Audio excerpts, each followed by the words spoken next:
أعوذ بالله من الشيطان الرجيم بسم الله الرحمن الرحيم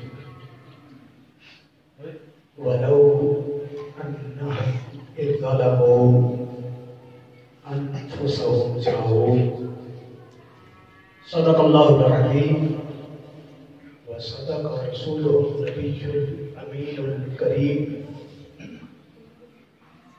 ونحن على ذلك لمن الشاهدين والشاهدين. قال الله تبارك وتعالى في شان حبيبه مخبرا وعامرا إن الله وملائكته يصلون على النبي يا أيها الذين آمنوا صلوا عليه وسلموا تسليما. جتنی جتنی حضور سے محبت ہے بآواز بلند پڑھیے الصلاۃ والسلام علیک یا سیدی یا رسول اللہ وعلی آلک واصحابک یا سیدی یا حبیب اللہ. الصلاۃ والسلام علیک یا سیدی یا رحمۃ للعالمین وعلی آلک واصحابک یا سیدی یا محبوب رب العالمین.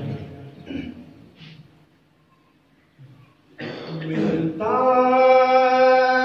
ہے کیا مدینے میں ایک بار جا کے دیکھ. میری طبیعت بھی ناساز ہے.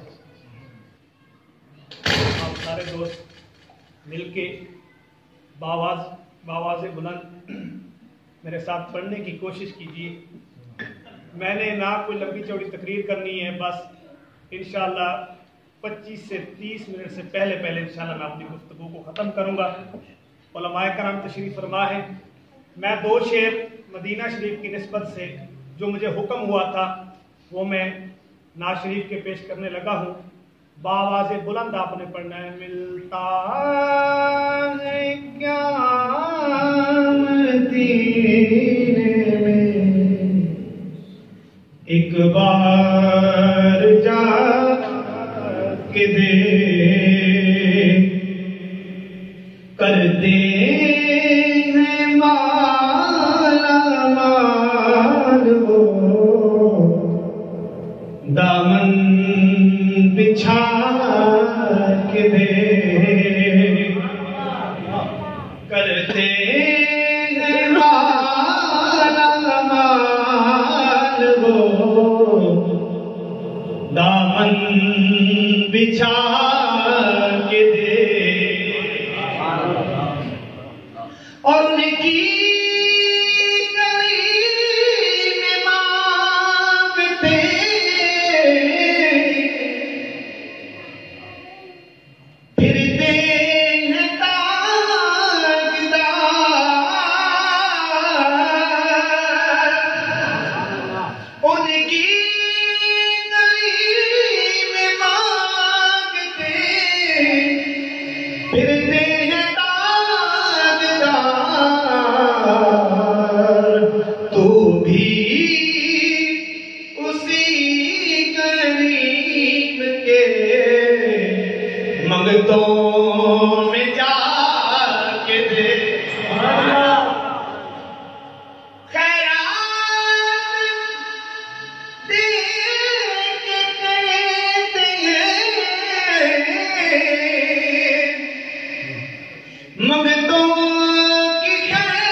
اللہ رب العزت کی حمد و ثنا اور سرکار مدینہ صلی اللہ علیہ وآلہ وسلم کی پاک بارگاہ میں درود و سلام کا نذرانہ پیش کرنے کے بعد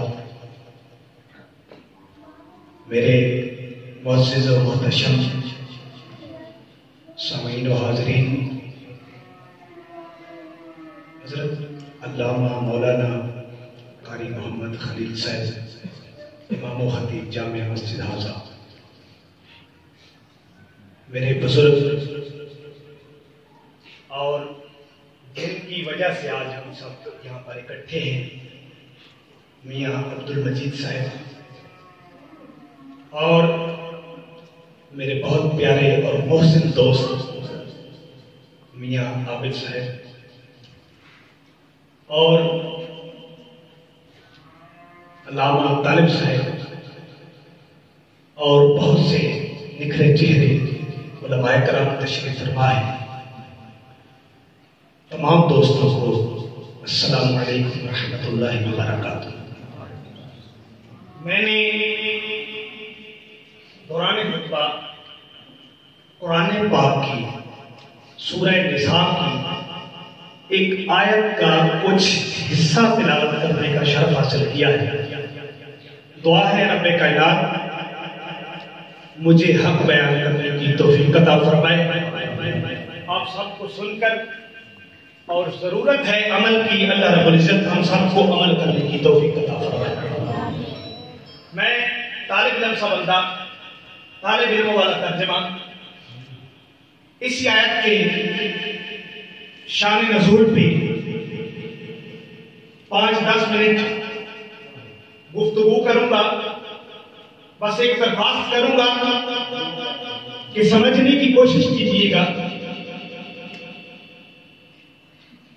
رب کائنات نے فرمایا وَلَوْ أَنَّهُمْ إِذْ ظَلَمُوا أَنفُسَهُمْ جَاءُوكَ، فرمایا محبوب وہ جو اپنی جانوں پر ظلم کر چکے آ جائیں تیرے در پہ، فَاسْتَغْفِرُوا اللَّهَ، آ کر اللہ رب العزت سے استغفار کریں، معافی طلب کریں۔ وَاسْتَغْفَرَ لَهُ الرَّسُولُ، فرمایا محبوب اور پھر وہ آپ سے درخواست کریں اور آپ ان کی شفاعت کرو، پھر مالک کیا ہوگا؟ فرمایا وَجَدُ اللَّهَ تَوَّابًا رَحِيمًا، وہ اپنے رب کو توبہ قبول کرنے والا اور بہت رحم کرنے والا ہے۔ اس آیت کا شان نزول علامہ غلام رسول سعیدی رحمۃ اللہ تعالی علیہ تفسیر تبیان قرآن جلد نمبر 2 میں کچھ یوں لکھتے ہیں کہ کچھ منافق تھے، ظاہراً کلمہ بھی پڑھتے تھے، نمازیں بھی پڑھتے تھے، دین اسلام کی باتیں بھی کرتے تھے، لیکن جب بات آئی ان کا آپس میں جھگڑے کی صلح کرانے کی، بات آئی ان کی آپس میں کوئی فیصلہ کروانے کی، تو وہ حضور کے پاس نہ آئے بلکہ وہ یہودیوں کے عالم کعب بن اشرف کے پاس چلے گئے۔ تو رب کائنات نے فرمایا محبوب ان کو چاہیے یہ تھا کہ وہ آپ کے در میں آئیں، آ کر توبہ کرتے، محبوب آپ ان کی سفارش کرتے، وہ مجھ رب کریم کو رحم کرنے والا تھا۔ اب دیگر مفسرین کی ایک بہت بڑی تعداد ہے جنہوں نے اس آیت پر تفسیر ابن کثیر میں یہ آگے اسی آیت کی لکھتے ہیں کہ اللہ رب العزت نے عاصیوں کو، گناہگاروں کو یہ ہدایت دی اس آیت سے، فرمایا اے میرے محبوب کے امتیوں، جب اپنی جانوں پہ ظلم کر لو، جب گناہ کر بیٹھو، جب زیادتی کر بیٹھو تو کیا کرو؟ فرمایا میرے محبوب کے در میں آؤ اور میرے محبوب کے در پر آ کر کی بارگاہ میں درخواست پیش کرو، میرا محبوب تمہاری سفارش کرے، پھر میں رب کریم تم پر رحم کروں گا اور تمہیں معافی عطا فرماؤں گا۔ آگے چلیے، اور یہاں پر علامہ غلام رسول سعیدی رحمۃ اللہ علیہ نے بھی ایک حکایت نقل کی ہے علامہ صاحب اپتی کے حوالہ سے، اور اسی حکایت کو مکتبہ دیوبند کے بہت بڑے عالم معروف عالم دین محمد سرفراز گکھڑوی نے بھی لکھا ہے۔ اسی حکایت کو اپنی کتاب میں مولانا اشرف علی تھانوی صاحب نے نشر الطیب میں بھی نقل کیا ہے۔ لکھتے ہیں کہ اپتی کے حوالے سے لکھتے ہیں کہ اپتی فرماتے ہیں میں روضہ رسول صلی اللہ علیہ وآلہ وسلم پر میں نے حاضری پیش کی، یہ بالکل مختصر کر کے، اور میں اپنے بزرگوں کے لیے اور جو دوست عمرہ کرنے جا رہے ہیں میں اس موضوع پر آ رہا ہوں اور ان کے لیے یہ بات پیش کر رہا ہوں۔ کہتے ہیں میں نے حضور کے روضہ پر حاضری دی اور میں قبر رسول صلی اللہ علیہ وآلہ وسلم کے پاس بیٹھ گیا۔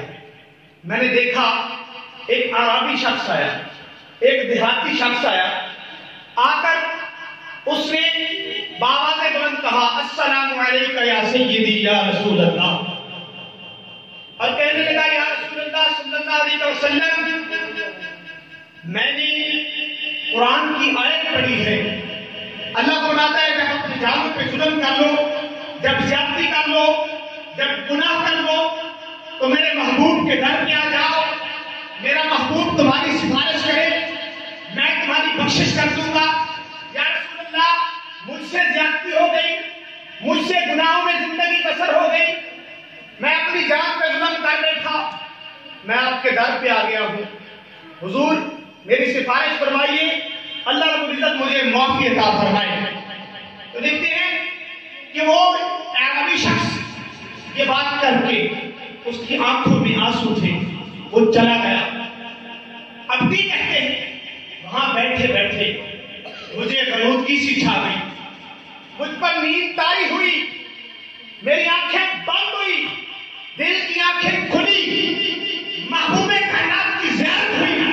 سرکار مدینہ صلی اللہ علیہ وآلہ وسلم نے ارشاد فرمایا اب بھی اس شخص کو ڈھونڈو، اس دیہاتی شخص کو جا کر کہہ دو رب کائنات نے تمہاری زندگی کے سارے گناہوں کو معاف کر دیا۔ رب کائنات نے جہنمیوں کی لسٹ سے تمہارا نام نکال کر جنتیوں کی لسٹ میں داخل کر دیا ہے۔ کیوں؟ بلکہ میں تو اکثر کہا کرتا ہوں محفلوں میں بھی کہ مرنے کی طرف دیکھ نہ جینے کی طرف دیکھ۔ میں آ رہا ہوں آپ کے مزاج کی طرف، میں آ رہا ہوں آپ کے ذوق کی طرف، اور جو ایسے کر کے بیٹھے ہیں تقریباً گھنٹہ مجھے بھی اس محفل میں آئے ہوئے ہو گیا ہے، میں بھی ان کو دیکھ رہا ہوں، آپ نے ان کو دیکھنا ہے، ادھر ہاتھ بھی رکھ لیں گے پھر بھی نکل جائے گا سبحان اللہ سبحان اللہ۔ میں اکثر کہا کرتا ہوں مرنے کی طرف دیکھ نہ جینے کی طرف دیکھ، جب چوٹ لگے دل پہ مدینے کی طرف دیکھ۔ کیوں؟ ملتی ہے دولت ایمان مدینے میں، دکھ درد ماروں کا ارمان مدینے میں، اللہ کی رحمت کا سامان مدینے میں، ارے سارے نبیوں کا سلطان مدینے میں، رحمت ہے مدینے میں، رحمان مدینے میں۔ کیوں؟ رحمت کا نظارہ ہے مدینے کی گلی میں، ایک راج دلارا ہے مدینے کی گلی میں، منگتوں کا گزارا ہے مدینے کی گلی میں، بے جاؤ کا چارہ ہے مدینے کی گلی میں، بے سہاروں کا سہارا ہے مدینے کی گلی میں، صدیق کی صداقت ہے مدینے کی گلی میں، عمر کی عدالت ہے مدینے کی گلی میں، عثمان کی سخاوت ہے مدینے کی گلی میں، علی کی شجاعت ہے مدینے کی گلی میں، بلال کی طاقت ہے مدینے کی گلی میں۔ کیوں؟ میرے آقا حضرت مجدد دین ملت الشاہ احمد رضا خان مسجد بریلوی رحمۃ اللہ علیہ فرماتے ہیں حاجیو آؤ شہنشاہ کا روضہ دیکھو. ارے کعبہ تو دیکھ چکے اب کعبے کا کعبہ دیکھو. کہ کیوں نہ کہتے رب کائنات نے قرآن پاک میں ارشاد فرمایا لا اقسم بهذا البلد, فرمایا محبوب مجھے آپ کے شہر مکہ کی قسم. کیوں قسم اٹھائی؟ اس لیے قسم نہیں اٹھائی کہ مکہ میں آپ ضمن ہے, اس لیے قسم نہیں اٹھائی کہ مکہ میں صفا اور مروہ ہے, اس لیے قسم نہیں اٹھائی کہ مکہ میں رب کا جلال ہے, اس لیے قسم نہیں اٹھائی کہ مکہ میں لوگ حج کرنے کے لیے آتے ہیں. فرمایا محبوب وانت حل بهذا البلد, میں نے مکہ کی قسم اس لیے اٹھائی ہے کہ مکہ کی گلیوں میں میرے محبوب تیرے قدموں کو چومنا ہے. اب مولانا زکریا صاحب یہ فضائل حج میں لکھتے ہیں کہ یہ اللہ رب العزت نے قرآن پاک میں مکہ کی قسم اٹھائی, اس لیے اٹھائی کہ مکہ کی گلیوں نے محبوب کے قدموں کو چوما ہے.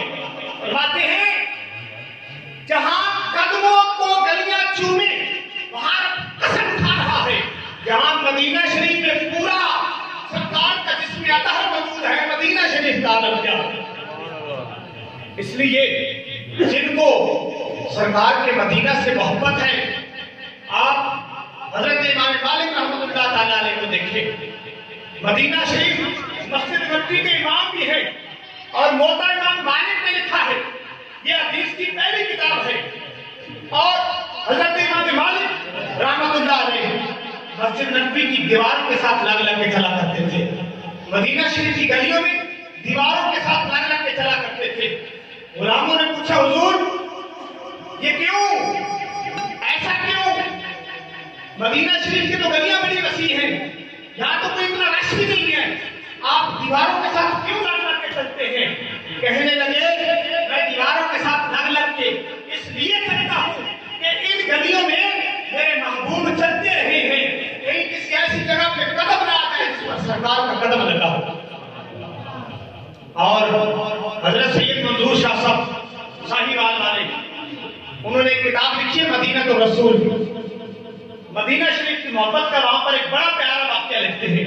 کہنے لگے پاکستان سے ایک عاشق مدینہ شریف کی طرف گئے روضہ رسول پر حاضری دی, سرکار کی بارگاہ میں حاضری دی, کافی دن وہاں پر رہے, محبت سے درود و سلام پڑھتے رہے, اپنی حاضری پیش کرتے رہے.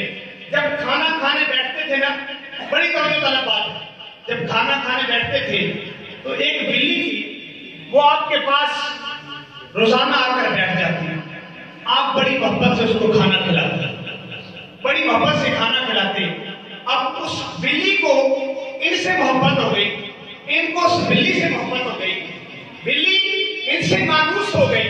اب جب آخری دن تھا, ذہن میں سوچا کہ میں یہ بلی جاتے ہوئے ساتھ لے جاؤں گا, مجھے اس بلی سے پیار ہو گیا, یہ بلی بڑی پیاری ہے. اب بلی کو بھی سمجھ لگ گئی, انہوں نے پنجرا تیار کروایا, ساتھ رکھ لیا. جب جانا تھا نا تو آخری مرتبہ روضہ رسول پر گئے, درود و سلام پیش کیا, حاضری پیش کی اور دوبارہ حاضری کی دعا کی, اور وہیں پر روتے روتے آنکھ لگ گئی. آنکھ لگی تو سرکار مدینہ صلی اللہ علیہ وآلہ وسلم کی زیارت ہوئی اور سرکار نے فرمایا اے میرے عاشق, خود تو دوبارہ آنے کی بات کرتے ہو اور یہاں سے میری بلی کو لے جانے کے بارے میں سوچتے ہو, تم کیا جانو ساری رات یہ بلی میری جانیوں کے ساتھ لپٹ کر رکھی رہی اور یہی عرض کرتی رہی یا رسول اللہ یہ آدمی مجھ کو لے جانا چاہتا ہے, میں آپ کے گھر کو چھوڑ کے جانا نہیں. یہ مدینہ تو رسول سے محبت ہے. انسانوں کی تو کیا, یہ جانوروں کی ہے. عمرہ کے لیے جو جا رہے ہیں ان کے لیے آخری بات اور میری تقریر ختم. حضرت عمر فاروق رضی اللہ تعالیٰ آپ کعبۃ اللہ کا طواف کر رہے تھے اور حضرت عمر فاروق رضی اللہ تعالیٰ پتہ کون ہے؟ مفتی احمد یار خان نعیمی رحمۃ اللہ علیہ. وہ مفتی احمد یار خان نعیمی رحمۃ اللہ علیہ جو گجرات سے چلے مدینہ شریف حاضری ہوئی، وہاں گئے کہ حضور کی بارگاہ سے اجازت لے کے آتا ہوں، میں نے تفسیریں نہیں لکھنی ہے، میں نے قرآن کی تفسیر لکھنی ہے، حضور کی بارگاہ سے اجازت لے کے آتا ہوں۔ وہاں پر گئے، اپنے پروگرام کے معمول کے مطابق پیسے لے کر گئے، دیکھا مدینہ شریف کے بازار میں ایک بڑا ہی خوبصورت قلم ہے اور وہ آپ کو پسند آ گیا، اس کو خریدنے کی دل میں خواہش ہوئی، دکان پر گئے حضور، جا کر قلم خریدنے لگے۔ جب اس دکان والے نے قیمت بتائی نا تو قیمت بہت زیادہ تھی، اپنے دل ہی دل میں سوچا کہ یہ تو بہت زیادہ قیمت ہے، میرے پاس تو اتنے پیسے نہیں ہیں، یہ سوچ کر قلم نہیں خریدا، واپس آ گئے۔ رات مدینہ شریف میں گزاری، فجر کی نماز پڑھی، یا رات پڑھائی، جب سلام پھیرا دیکھا آپ کی دائیں سائڈ پہ وہی دکان والا آدمی قلم لے کر کھڑا ہے۔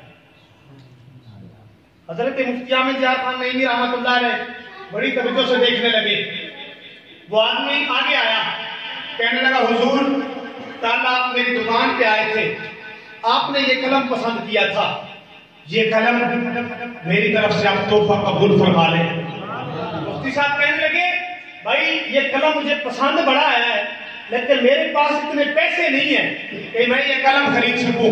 کہنے لگا مفتی صاحب آپ گجرات سے آئے ہیں؟ کہنے لگے جی۔ آپ کا نام محمد یار خان نعیمی ہے؟ کہنے لگے جی۔ حضور پیسوں کی بات چھوڑو، مجھے 20 سال ہو گئے مدینہ شریف کے بازار میں دکان چلاتے ہوئے، کبھی ایسی خوش نصیبی نہ ہوئی، کبھی ایسا وقت نہ آیا۔ کل رات مجھے آمنہ کے لال کی زیارت ہوئی، سرکار نے فرمایا میرے غلام کو قلم پسند ہے، اس کو پیش کرتے ہیں۔ سبحان اللہ۔ وہ مفتی احمد یار خان نعیمی رحمۃ اللہ علیہ وہ لکھتے ہیں حضرت عمر فاروق رضی اللہ تعالیٰ عنہ کے بارے میں، آپ کی کتاب میراث المناجی اس میں لکھا ہے، فرماتے ہیں حضرت عمر فاروق، یہ بھی میں حضرت عمر کی شان بیان کرنے لگا ہوں، پھر آپ کی آخری روایت بیان کروں گا، آپ کو پتہ چلے گا یہ مدینہ شریف اور مکہ المکرمہ جانے والوں کی شان کیا ہے، یہ جو حاضری دینے جا رہے ہیں ان کو اجر کیا ملے گا۔ حضرت عمر فاروق رضی اللہ تعالیٰ عنہ آپ کا دور خلافت ہے، مدینہ کی گلی سے گزر رہے ہیں، بازار کے چوک میں دیکھا ایک چھوٹی سی بچی کھڑی رو رہی ہے، ایک چھوٹی سی کٹوری نما ہاتھ میں پکڑی ہوئی ہے، پیالہ ہاتھ میں پکڑا ہوا ہے۔ حضرت عمر فاروق رضی اللہ تعالیٰ عنہ قریب گئے، پوچھا بیٹا کیوں رو رہی ہو؟ کہنے لگی حضور میرا مالک کافر ہے، یہودی ہے، میں اس کے ہاں کام کرتی ہوں، میں بہت غریب ہوں، اس نے مجھے تیل لینے کے لیے بھیجا تھا، میں تیل لے کر آ رہی تھی، یہاں میں گری، اس ڈبیا سے تیل جو ہے وہ یہ ڈبیا اٹھ گئی، زمین نے تیل کو جذب کر لیا ہے، اب میں پریشان ہوں، میرا مالک بڑا سخت ہے، وہ بہت ظالم ہے، مجھے مارے گا۔ حضرت عمر فاروق رضی اللہ تعالیٰ عنہ نے مفتی صاحب لکھتے ہیں جب یہ بات سنی تو زمین کی طرف دیکھ کر کہنے لگے اے زمین، جب عمر نے تجھ پر رہتے ہوئے کبھی کسی کے ساتھ ظلم نہیں ہونے دیا، کبھی عدل کے علاوہ کوئی فیصلہ نہیں کیا، اگر تو عمر کو مانتی ہے، عمر کے عدل کو مانتی ہے تو عمر تمہیں حکم دیتا ہے یہ تیل واپس کر۔ مفتی صاحب فرماتے ہیں ابھی اگر عمر کی انگلی واپس نہیں آئی تھی پیالے میں تیل واپس ہو گیا۔ یہ شان ہے حضرت عمر فاروق رضی اللہ تعالیٰ عنہ۔ حضرت عمر فاروق رضی اللہ تعالیٰ فرماتے ہیں کعبۃ اللہ کا طواف کر رہے ہیں اور شام سے قافلہ آیا، قافلے والے آئے، حضرت عمر فاروق رضی اللہ تعالیٰ عنہ آگے بڑھے، بڑھ کر پوچھنے لگے اے قافلہ والوں کدھر آئے ہو؟ کہنے لگے حضور کعبے کا طواف کرنے آئے ہیں۔ آپ نے پوچھا، فرمایا کوئی کسی اور غرض سے تو نہیں آئے؟ حضور نہیں۔ فرمایا کوئی تجارت کے سلسلے میں تو نہیں آئے؟ حضور نہیں۔ فرمایا کسی سے لین دین کا مسئلہ تھا اس لیے تو نہیں آئے؟